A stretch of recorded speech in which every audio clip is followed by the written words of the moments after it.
We're a home of independent, fearless and credible journalism. Now, state-owned enterprises posted a loss of over 2.6 billion Ghana cedis in 2020 alone, despite the juicy salaries and working conditions for the chief executives. Well, that according to the state-owned state ownership report.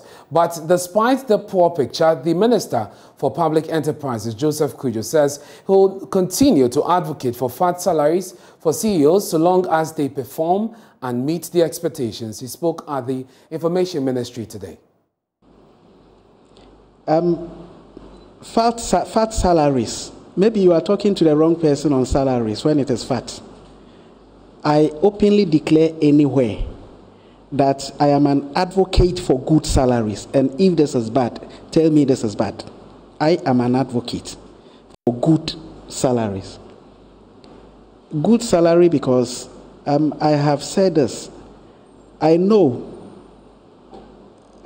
foreign companies even come here, and when they are paying good salaries, Ghanaian personnel managers, HR, advice not to pay good salaries.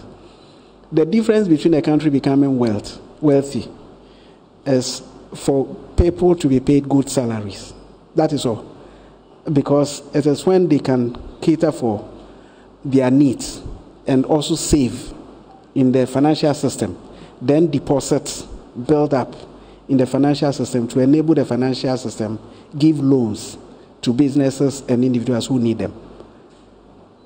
So if somebody is taking fast salary, my issue is always whether the person is giving an output that reflects the salary.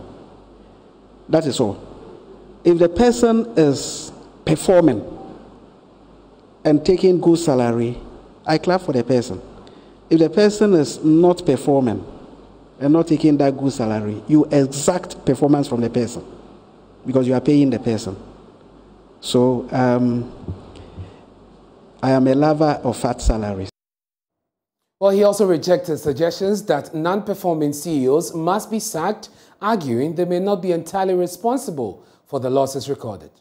The issue is that when ECG sets a tariff that is cost reflective and incorporates margin, next month they will make profit. And if we will cry and not agree to that tariff, and ECG is reporting losses, should we cry? It is the same for Ghana Water. Just adjust the water tariff to reflect the cost and give them a profit margin. Any company, I'm holding a phone. The company looks at all cost of production and puts a margin on it, and that determines its selling price. But the state entities don't have that window. So a lot of them, you see CEOs in place reporting losses because we are not willing to pay the right selling price.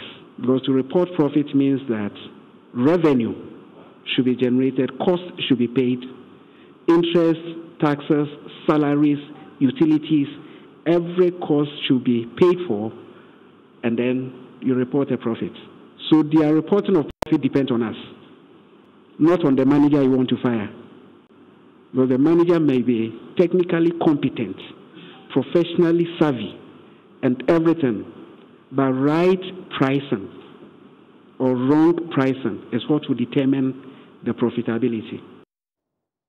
So that's the minister in charge of state-owned enterprises. So how much are we really spending on salaries and emoluments of the CEOs and also staff of these state-owned enterprises? Kofi J of our research desk joins me in the studio. He has all the figures. Kofi, how much are we spending? Right, and so let's start from the staff cost of SOEs, about 47 of them in billion Ghana cedis. So in 2019, it was pegged at 3.38 billion Ghana cedis. Okay. And there we have it in 2020, 4.71 billion cedis, representing a more than 39% increase in just a year.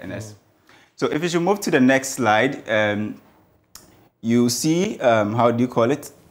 The share. So let's look at the weight of the energy and agricultural sector on this staff cost that we are talking about. Okay. So if you should group them, you realize that in the orange section, we have the energy and agri sector accounting for more than 70% of the staff cost, and others accounting for, you know, close to 30% of the staff cost that we are talking about. So there's a lot of weight that the energy and the agri sector, they carry when it comes to the staff cost of these SOEs that we are talking about.